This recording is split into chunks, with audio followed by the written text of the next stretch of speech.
This episode is brought to you by Snapple. Want to know another Snapple fact? The first hot air balloon passengers were a sheep, a duck, and a rooster. Ridiculous. Check out Snapple.com to find ridiculously flavored Snapple near you. Due to strong language and sexual content, viewer discretion is advised. Today on an all-new Dr. Phil, their marriage is in trouble. I want her to confess right now who you've been with. I wasn't with anyone, Michael. And dads involving their child. My son knows just about everything. In all their private problems. I know you're freaking liars! Leave! Leave! I am very troubled by hearing this child scream at his mother. Things get so intense. She's manipulating the whole situation and she's turning this on me. I've tried to be your strength all your life and you have done nothing but bash me. Dr. Phil stops the show. Robin, would you please come up and get Cindy? For a dramatic one-on-one. Let's do it. Have a good show, everybody. Here we go. I hate to see people suffering, and you've hurt long enough. Stand by, Dr. Phil. Roll 70. Take I'm going to get you the help that you need. 5, 4. This is going to be a changing day in your life. Go, Dr. Phil.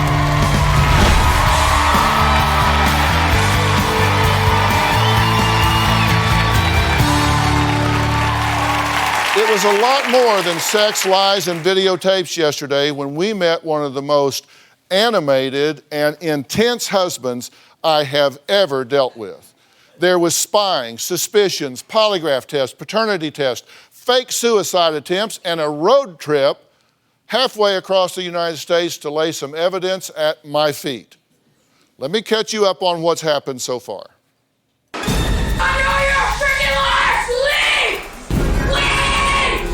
Imagine being ganged up on like this by your husband and your 12-year-old son. Her husband, Mike, constantly accuses her of lying and cheating. I'm not stupid. I know what's going on. I told my husband a white lie. Once I found out she lied to me, I knew I couldn't trust her. Have you cheated on him since y'all got married? No. Why did you That lie to wasn't my good family for all it. these years? About what? About everything. People lie, particularly white lies, sometimes to escape all of the hell that you're raining down on her. Not lying. I never cheated on you. Mike hired a detective to give me a polygraph test. I took the test and I passed it. How many men have you caught her with? Oh, I haven't caught her with any men. None. Do you spy on her from the woods? From my garage. What'd you see through the window? Her trying to find if the house was bugged still and pulling out furniture and stuff. I'd tear that sumbitch down to the studs if I were you. The doctor said I had chlamydia. When I went to the doctor, my results were clean. I know Cindy gave it to me. So you went to the doctor. You were never diagnosed with chlamydia. Not by paperwork. I took this doctor's word. You gave us the note. Why would you give me a bogus note? He told me I had it 100%. I agreed to do this story for one reason. It's because y'all have a child that I think is really caught in the middle of some real chaos here. Mike has fake attempted suicide twice. The first time, he held a rifle in his mouth. The second time, Mike grabbed a bottle of pills and pretended to take the whole bottle in front of our son. What the hell were you thinking? Wow. And you did it to test whether she cared about you. Yes, sir. And what'd you learn? She didn't. Oh my God. Do you think you're alienating your son from his mother? I don't keep my son from his mother. That's his choice. No, I have he doesn't want her back. He has told his kids so many things that he I have doesn't know told what my to kids. fingers. Let's go back to the lie about the party, It's Cindy. nothing a 10-year-old. Why? Wait a minute. No. Why would you drag out that little lie about a party Wasn't there? for 3 weeks and I go to jail because I give up my own marijuana because that one week of taping, you told me my whole life story. Mike sent us some audio recordings of conversations he's had with his son. You got it too, buddy. The doctor's excuse Daddy got proves that I got treated for a disease. Oh, the best move I ever made, buddy. Are you telling me you're not coming home saying, we got her now, buddy? Oh, Daddy did it. I got it. Yes, he wanted to know. Your conduct with your son is nothing short of abusive. Did you tell your son, I don't know if I'm really your biological father? He overheard it. Did you feel that that was appropriate? Oh, no, that hurt me. I broke down. That killed me that I would have to put that kid through this over something like this. Have you showed your son video of you guys arguing? No, not that I'm aware of. He may have seen it going on the computer or anything, but I didn't just bring up a video. I can't help the situation. No, I can't remember just sitting down and showing him a video of what was going on. He saw all his videotaping around the house. Well, he stars in a lot of them. You have told him that you trick his mother, right? Yes. Do you tell your son about money problems? He hears it. Don't have to just go directly to him. He hears it. Did he grow up believing that his dad would kill his mother? Yes, he did. How did you get that idea? By her saying these accusations in front of him on the phone all these years I was out working. If I was on the phone with someone and I was telling them, yeah, if I did that, Mike would kill me. He overheard me. But what do you think a kid takes out of that when he's a little kid and he hears it all his life to this age, Cindy? What do you think a kid will take from that? I didn't sit him down and say, your dad's You have gonna no kill idea. me. And this is all turning on me. You have no idea. You have no idea.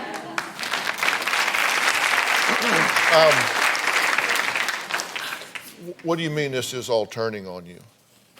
Just this is the manipulation I've lived with all my life and blame myself. Yeah. How do you think this interview's going? Not good right now. What would you say is wrong with this interview? So what's wrong with this interview is I'm angry, and it's what I showed the last 2 years. Do you think that she and I are conspiring against you? No, sir. No, I don't believe that. That's why I came to you. I want to hear it from your face. Yeah, well, I got plenty to say. So how does their son Stephen feel about all this? Has Mike completely alienated Cindy away from her child? I would actually like to speak to this young man. He's here. He's in the green room. He hasn't been hearing any of this, of course, because unlike his father, I don't think you involve children in adult issues. So I've had him sitting back there, but I am very, very troubled by hearing this child scream at his mother. And so I would like to go back and chat with him for a minute. Do I have your permission to do so? Do I have your permission to do so? Okay, Bones, let's remove Cindy from stage. You can just take her right back there because I just don't want Mike yelling at her while I'm gone.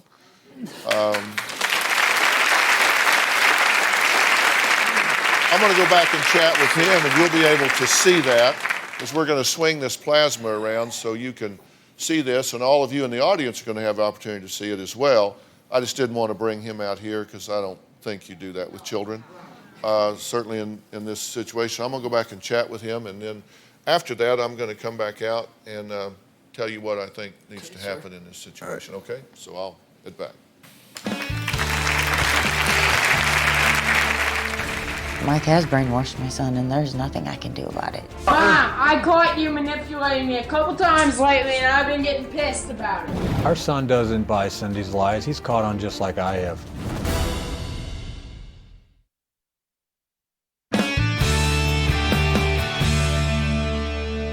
Mike and Cindy admit to putting their 12-year-old son right in the middle of their fights. Right now, their son is living with Mike and refuses to talk to Cindy.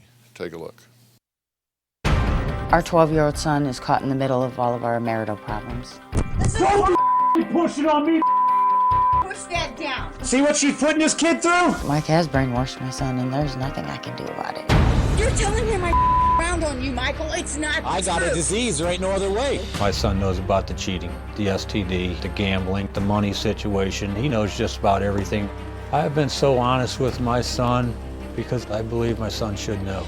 Our son doesn't buy Cindy's lies. He's caught on just like I have. Mom, I caught you manipulating me a couple times lately, and I've been getting pissed about it. Mike, put that camera down. Yeah, because you don't want to show your true self because you're scared. My mom was a manipulative liar. I trusted her whenever I was younger. But as I got older, I started catching on to her. My mom needs to confess to all she's done. Mike's had our 12-year-old son spy on me. He has asked our son to follow me around. He's also asked him to see who I'm talking to on the phone. My son's called me a bitch, a liar, manipulator, all the things that my husband's called me. I'm totally devastated with my relationship with my son right now. I haven't spoken to him in over 5 weeks. I know you're a freaking liar! Leave! I don't want my mom in my life. My mom texts me, love you, hope I get to talk to you soon. But I don't reply. That makes me mad because I don't want to talk to her. I want my son to know that I love him and miss him so much. And this mom didn't do these things. I just want him to trust and believe me too. Well, I'm glad to get to meet you. I've been out in another room talking to your folks, but we're talking about adult things out there, so I didn't think it was appropriate to have you there, being as you're 12, right? Yeah. So you're right now living with your dad, right? Yeah. How's that working for you? It's working perfectly okay? fine. Getting along all right? Yeah. How's your relationship with your mom? Me and my mom used to be really close, but now I'm really mad at her. What about? She left over money. She left over money? Yeah. She said that she was going to take out her pension money to help us, and then she left. You know a lot about this. Yeah, I've been filled in on everything practically. Yeah, who fills you in? My dad, because I've been drug into it from the beginning. How did it start? It started with my mom lying about a party. Up until a couple of years ago, you and your mom were very close, right? You said Yeah, you me and got my along mom really were very well. close. You loved her a lot and all. Do you love her now? I just lost a lot of respect for her. You've gotten really upset with your mom and kind of yelled at her and all, right? Yeah, I have gotten mad at my mom. And Take a look at this piece of tape. You're in it. Sign your freaking paper and leave! Put that camera down, please. You agreed to this. You told me and him you would sign these papers. What paper? What you could have you said it. fill it out. You said it. And I'm starting to get a headache from yelling at you. Okay, then quit so yelling. leave! What do you think about that as you see yourself doing that? I think that she needed to leave because she was causing a major problem. And how was she doing that? She would just keep arguing. Me and my mom and my dad weren't getting anywhere. Okay. It just never would have gotten solved if she wouldn't have left. Okay, we have another tape here. I know you're a freaking liar! Leave! Leave! Get out of our lives. We want you gone. We're tired of the turmoil. Get out of here. Get out. We want you gone. Mom, get out! You're seeing yourself screaming at your mother. Does that seem wrong to you in any way? Or does it seem justified because she wouldn't leave? It does in a way, but she would never quit arguing. Do you worry about money? Yeah. Yeah. What do you worry most about? About losing my house. What do you think would happen if y'all lost your house? We'd lose everything. That's pretty scary for a 12-year-old. Yeah. You've seen your dad yelling and screaming at your mom and being really upset. Does that bother you? It bothers me that my mom gets defensive because my dad starts out talking, and then my mom starts raising her voice and getting defensive and holding up her arms and knocking things out of my dad's hands. And it just gets me really mad. At your mom? Yeah. Yeah. What's he so upset with her about, besides the party? Marital problems and what? money. My mom cheated on him and gave him an STD. And how do you know that? My dad had a STD because I saw there were files of it. And apparently, from what I've heard, a doctor gave my mom a fake name. And Walgreens keeps calling the house, telling her to pick up her medicine. I just want to tell you a couple things that I'd like you to think about. All right. First off, your mother and your father both love you very much. I know that. And sometimes adults see things differently. One will think A is true and the other will think B is true, and sometimes they'll clash and get upset with each other, and that's just what people do in relationships. Sometimes they have differences of opinion. And I want you to understand that none of that's your fault. I understand that. It's really not. I mean, none of that's your fault. And I'm making every effort to try to get that situation calmed down. And I know you're getting along with your dad right now and not your mom. And I think I'm going to try to talk your dad into handling some things differently. But don't ever doubt that he loves you very, very much. And your mother loves you just as much. And I want you to kind of be the hero in this situation and really try to get back together in that relationship with your mother, because sometimes people have opinions, but things aren't always the way they seem. And I think your mom may be getting a little bit of a bum rap here, and I think your dad may be having a lot of frustration here, but they both mean well and they both love you very, very much, and you're very blessed to have two parents that care so much about you.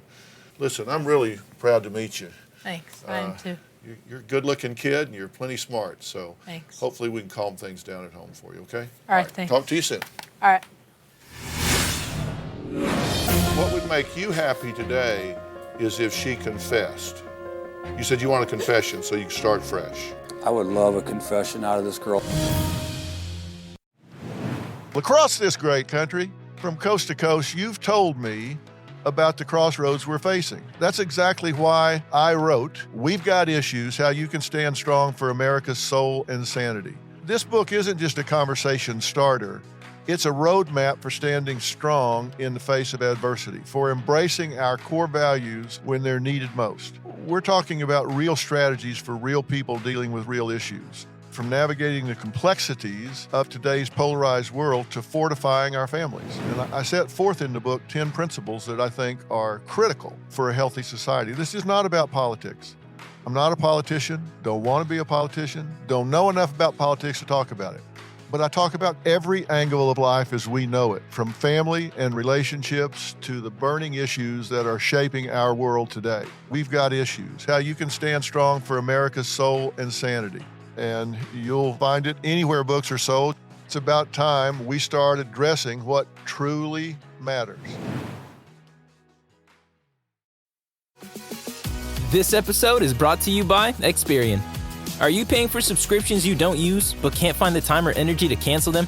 Experian could cancel unwanted subscriptions for you, saving you an average of $270 per year and plenty of time. Download the Experian app. Results will vary. Not all subscriptions are eligible. Savings are not guaranteed. Paid membership with connected payment account required.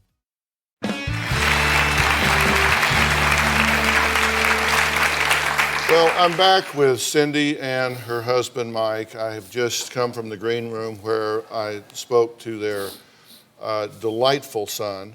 You watched the conversation, right? Sure. I wanted to hear what he had to say. And you see, the problem with kids getting pulled into adult issues is, remember I said I've got 2 rules? One, you never ask him to deal with adult issues. He says, I'm afraid we're going broke, we're going to lose our house, we're going to lose everything, we're going to be on the street. I said, and there's nothing you can do about it, right? And he said, yeah, so that scares me. I'm worried about it. So here we have a 12-year-old child that has no ability to affect the outcome, but is worried that his whole world is going to collapse and fall down around him. That is beyond inappropriate burden to put on a child. Correct. I then heard him recite to me everything you believe about his mother. And he said he saw documents and files on this chlamydia, that we've got this STD. I've seen the files on it. It's there. We've got it. You know, she hid it. She lied. She used a fake name.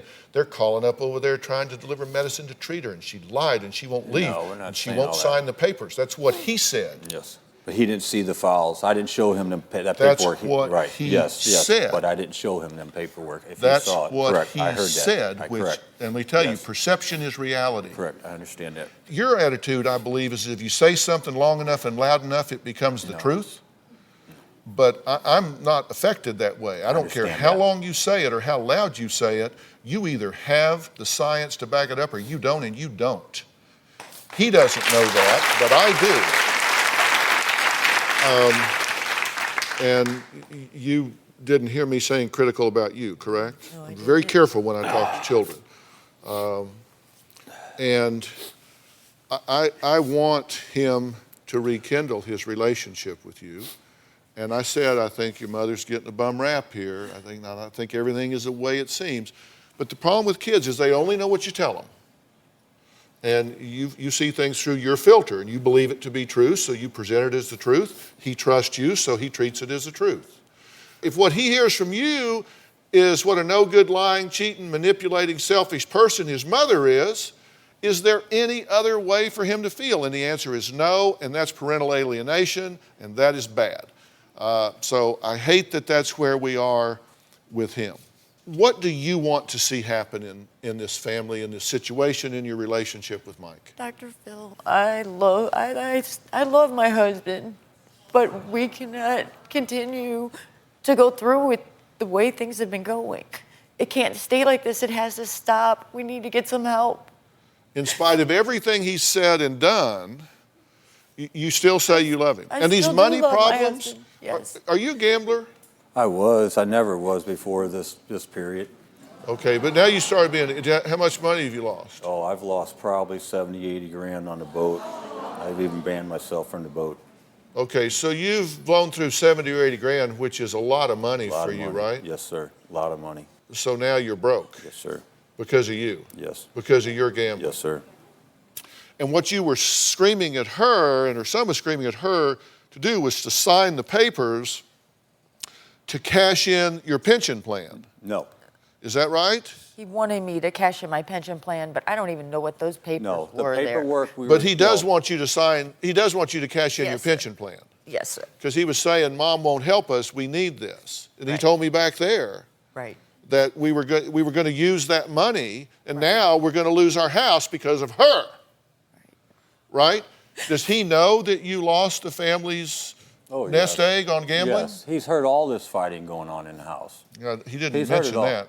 He's heard it all. Despite the fact that he's lost the family money, despite the fact that he is stalking you and accusing you and yelling at you and screaming at you and alienating your son. Yes, I do still love my husband, but he has some serious problems going on that I think he needs help with. Okay, and what would you like to see happen here? Well, I wanted my family back, but to sit here and listen to this, because I know my life. I know my life, and you're going to do this to me. What did I do to you? My kid.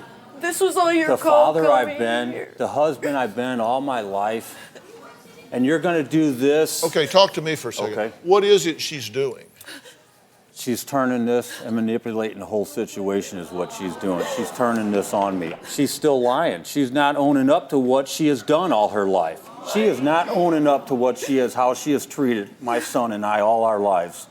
She's not doing it. What would make you happy today is if she confessed.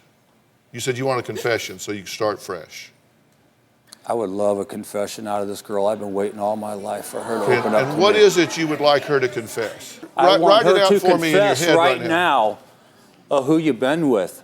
I want to know who you slept with. Like, I want to know who you were with that October night. We were camping. My son and I were camping.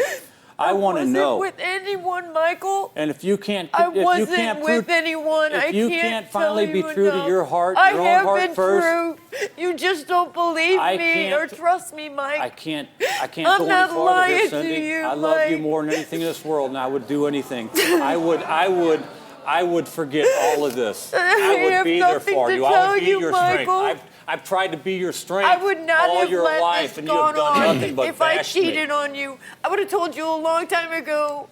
Instead of going through this with our You family. did the same thing about the lie. You went on and on and on God, about the Michael. lie. Why was that little lie so important? Because it covered up something It so didn't. I was major, gone and went Cindy. somewhere for 2 hours. Cindy, Cindy, baby.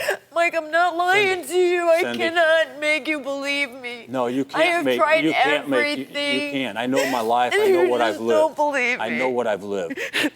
Okay.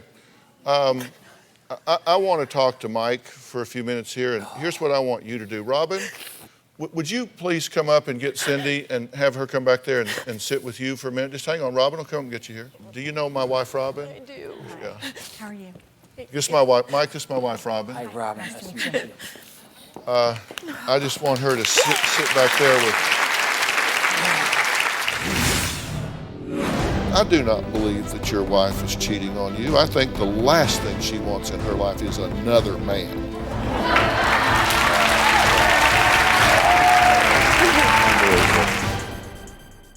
On Oops the Podcast, join me, comedian Giulio Gallerati, as I examine everyday life, the mistakes, the bad decisions, the goals, the jokes, the social engagements, and all things in between. I'm joined every week by producer and personal confidant Ryan Lynch, various other comedians for witty, candid, and intoxicating conversation. Our listeners love Oops for its sophisticated banter, aka your mom could listen, and many feel like they're in the room with us chopping it up with old pals. You can find every episode of this show on Apple Podcasts, Spotify, or YouTube. With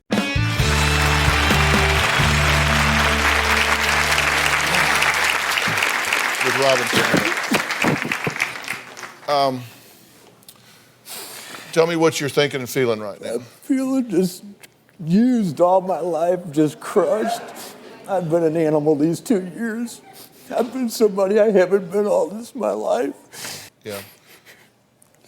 Well, I wanted your wife to step away for a minute. I want to send you to step away because I want to talk to you undistracted. Okay. Whenever they alerted me that some guy was showing up at all the gates with boxes of evidence and he had driven halfway across the country as opposed to the mail or whatever, I have a rule. Being on television every day, I have to maintain boundaries. And anytime anybody crosses one of those boundaries, they show up at my home or they go back through everything and try to find some way to find me in my private life, that seals their fate. I mean, they think they go around the machine and get to me, and they show up, something taped to the gate at my house or something like that. That person, there's one thing they know for sure: they will never sit before me, because that just crosses boundaries.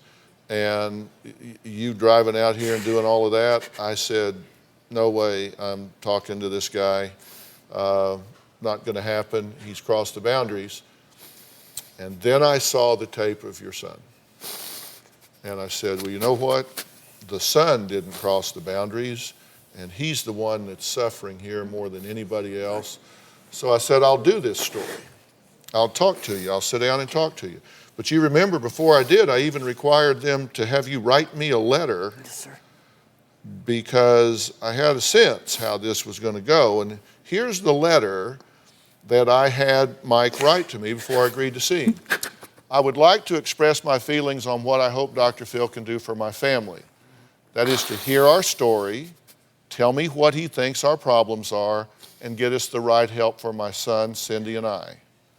Tell me if what I am accusing Cindy of is all in my head, and help me understand what I need to do to be a better father and husband. If my accusations are true, help me understand who and what I'm dealing with, so I do the right things to give my family a healthy life. I understand Dr. Phil cannot fix our problems himself. However, he can give me the tools to do so. I know he will tell it like it is and guide our family in the right direction. I'm aware that I will be hearing things I may not like. However, that will not be the case. I will take his word like the man I am and learn from this. Thank you and your staff for your concerns for my family. Sincerely, Mike. I wanted an anchor before I agreed to sit down with someone that I think has a tendency to explain things away. First off, I want you to understand that even if you are 100% right in everything that you say about your wife, your obsessive behaviors and reactions are 100% wrong. I understand that. It's disproportionate, which tells me you've lost perspective. So if somebody here is creating a problem, it's you. Okay. Now, having said that, I do not believe, and I'm a pretty good judge of these things, I do not believe that your wife is cheating on you. I think the last thing she wants in her life is another man. Unbelievable. I'm just telling you, I don't believe, that's just my professional opinion. And you're saying unbelievable, unbelievable. Well, then don't believe it. No, I understand. That's okay, but No. I'm telling you, Okay. I do not believe that your wife is being unfaithful to you. I think you have become consumed by this. I did. I think did. you've lost focus on your life. And I think that it has gotten to the point that it is delusional. I don't think you need her to be perfect to be happy, but you've convinced yourself that you have to have a confession from her on something in order for you to move on. And that is just not true. What I'm interested in is what's really motivating this, because it is not her telling you about a party a couple of days later than she could have. That is not what's triggered this. It's not that she's cheating with somebody, because she isn't. You should be saying, then what the hell has got me so upset here? Because I don't care what you guys say, there's a part of you that thinks he's kind of a nice guy. There's a part of you that thinks he's kind of charming. Yes, no, there is.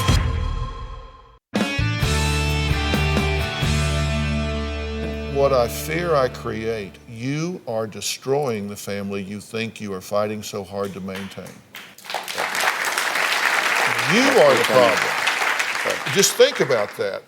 If it's not her, if it has nothing to do with her, what could get you so out of control? I know. Because we agreed that your reaction is even if it's true, your reaction is wrong, correct? Yes. So what is it about you that you're having such a terrible reaction? People get divorces every day and don't go through all of this. This girl is ready to walk out of my life in 12 days when I taped her, okay? She was ready to walk out of my life with my son like she did when I was younger. Okay, now answer my question. Okay, I don't want to now be answer without my my question. son. If it's not her, what is it about you that would make this happen? If you say it's in my head, evidently Well, but I have what a about problem. it? I mean, have you had trauma in your life? Have you been This betrayed traumatized me. before? I was before this. before this. No, I have You not. were just peachy. No, I feel like I've been one hell of a man, one happy man. I wake up happy. I go to bed happy. Listen, seriously, No, I I'm get that thinking is a hard. part of who he is. Because I don't care what you guys say, there's a part of you that thinks he's kind of a nice guy. There's a part of you that thinks he's kind of charming. Yes, no, there is. There is a part of him that I'll bet you, if he gets past this, you have the ability to be a good egg. You got an ability to be a good egg. But I'm going to tell you what I think's going on, okay? Yes, and sir. you can poo-poo it and decide that I'm in on it with the doctor and that I'm a quack and all of that, or maybe I'm not really a doctor, I just play one on TV. But there's something called a personality disorder that's a cluster. A personality disorder is an enduring pattern of inner experience. That's important because this comes from the outside in. You're not reacting to the world. It's inner experience. It's pervasive. It's inflexible. And it starts in early adulthood. It's stable over time, and it leads to distress. Now, we're talking about something that comes from the inside out, meaning you're not reacting to something. It came from the inside out. And one of the things in that cluster is paranoid personality disorder. Number one, suspects without sufficient basis that others are exploiting, harming, or deceiving him or her. Number 2, preoccupied with unjustified doubts about the loyalty and trustworthiness of friends or associates. Number 3, reluctant to confide in others because of an unwarranted fear that they could use information against him. 4, reads hidden, demeaning, threatening meanings into benign remarks or events. Persistently bears grudges. 6, perceives attacks on his or her character or reputation are not apparent to others. 7, has recurrent suspicions without justification regarding fidelity of spouse or sexual partner. You're about 6.5 out of 7. I don't see any of these things being a real part of my life other than these last 2 years. I just don't see it. You believe what you're saying. I don't think you're making it up. I think you are 100% convinced of the things you say. Yes, sir.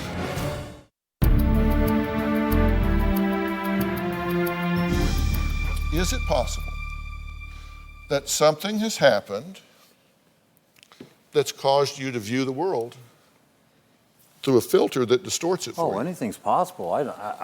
Anything's possible. I've always believed in that. Anything's possible. It's never too late. That's just my beliefs. And if I'm right, this would be on my short list of considerations. Okay. And if that's true, and you got treated for this, even if you did it preventatively, like your chlamydia, then maybe all of a sudden you would start to see things differently. Is it possible that you could do some work on yourself and change the way you perceive things? Because if you perceive what you believe what you're saying, I don't think you're making it up. I think you are 100% convinced of the things you say. Yes, sir. I think you are convinced that what you're doing with your son is proper and appropriate. I think you believe it all to be true. Yes, sir. But if it's not, and you could change your point of view, it would really give you what I think is your one and only chance to do 2 things. Keep this marriage together, and 2, you would have an opportunity to preserve a relationship with and access to your son. Because if you don't change what you're doing, she's going to be gone and he's going to be gone. As our gift here to you, I am prepared to bring you extensive, thorough, multifaceted diagnostic workups and evaluations from which will flow appropriate treatment for you as an individual and you as a couple and a family, as my gift to you. Okay. And I think you need some help and support as a woman, and I want to provide that for you. So you're going to have a lot of work to do, just like he is. Okay. This isn't all about him. Now, when I say I'm going to get you some help, the first thing I want to do is fly you to Dallas, Texas. Okay. I want you to go to the PNP Center, which is one of the leading diagnostic and treatment centers in the country. They're going to evaluate you neurologically, biochemically, psychologically, hormonally. They're going to look at every aspect of who you are. Okay. This is our gift, Thank you. really, to your son. Thank you so much. Fair enough? Yes, sir. Thank you, sir. Deal?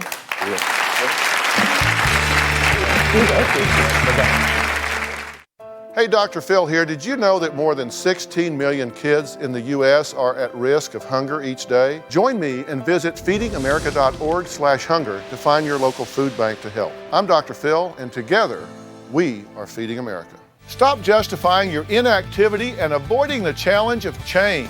For help getting started, go to drphil.com for 11 seasons of advice, articles, and exclusive videos you won't find anywhere else. Plus, sign up for the Dr. Phil community to share your story and find support from others, all on drphil.com. Recently, my wife Robin announced the first program from her new foundation, When Georgia Smiled, the Robin McGraw Revelation Foundation. Now, it is called the Aspire Initiative, and it is very exciting. It's an interactive educational program that is designed to stop domestic violence. It's free and it is available in both English and Spanish. And it's designed for 3 different age groups, each with its own custom curriculum: tweens, teens, and young adults, and for adults. Now look, this can be used individually in the privacy of your own home, or it can be facilitated by an instructor like a school teacher or a counselor or a youth education director in a church. Now, it's broken into 3 parts. The real deal on abuse, where it is all defined and explained. Then it's stop it before it starts, which is the prevention section. And last and most importantly, take action, where I teach you how to exit an abusive relationship safely and how to stay safe once you are out. This curriculum is filled with quizzes to test your knowledge of the difference between love and abuse. And I also teach you how to recognize the excuses abusers give to keep you in the relationship. This is a fraction of the wonderful content Aspire has to offer. And don't forget, it's free. You can find it at my foundation website, which is www.whengeorgiasmiled.org. And of course, you can also find it at drphil.com. And Robin and her team have also designed a new app. And let me tell you, this is so cool. This is for your smartphone. It's called the Aspire News app. And it's been built for the smartphone, and it's a major development in domestic violence safety. It's the first of its kind, never been done before. The Aspire News app is disguised as an everyday app, so if your abuser takes your phone from you, it won't stick out. It has a function that I call the go button that you can activate the moment you are in danger. Once activated, it will send a pre-typed or pre-recorded audio message to multiple trusted, pre-selected contacts or even 911 saying that you are in trouble. Once the go button is activated, your phone will also start recording audio of everything that is going on in the room. So now you have actual audio evidence of threats or abuse. So be sure and leave on your phone's location service, because many of the functions in this app you'll need, including locating the nearest shelters. There are also articles on domestic violence and other educational tools readily available for you at all times. Also included is a link to the Aspire Initiative curriculum. So Robin and I are dedicated to standing up and helping anyone who has or is being abused, and will continue to make it a mission for the both of us. So I want to thank all of my guests today and encourage any victims of domestic violence to reach out and get the Aspire Initiative and the new Aspire app immediately. And remember, it's completely free. Free. Very cool stuff. Thanks for being here. So long.